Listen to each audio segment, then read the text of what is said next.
You've talked a lot in other interviews about sort of the workout for this and getting in shape for this role, and also what is it about that and that physicality that's so important to you? There are certain elements that you can control that are within your control with acting. And one of them is very much the vehicle that you're in. I mean, what do you look like? That is something that has been a changeable, like it's an asset, you know, like what do you look, are you big or are you little? Are you wearing a mask? Do you have facial hair? And, you know, whatever it is, you can change the way you look, and that's one of the few elements that you can actually control when you're trying to create a character. And so, for me, it was important to have the physicality of a comic book hero. You know, I read comic books, I loved them. I was fascinated with the anatomy of comic book heroes growing up. Like, I would draw heroes every day. I would draw heroes and heroines from comic books. I painted them on my walls.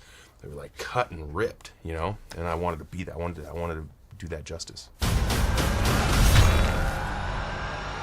On set for this, did you ever like do any doodles of like alien creatures or anything for James or anyone? No, I never did, but I'll tell you this, as a person who appreciates the artwork of the Marvel comic books, when I walked into the movie and they walked me through the big room full of all the concept artwork, I saw several versions of Peter Quill's potential wardrobe and costumes, and they were my face. It was so surreal. I stole like 3 of them. I was like, I'm taking that.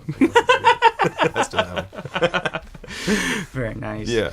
Hey, you know what? There's another name you might know me by. Star-Lord.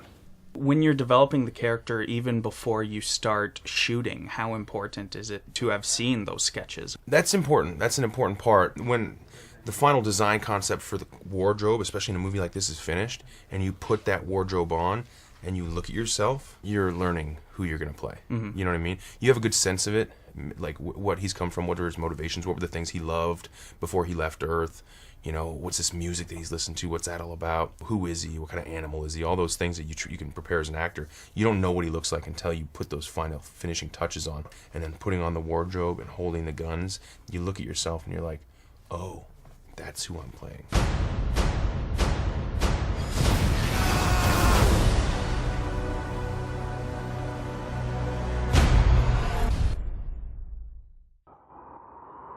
Marvel, your universe.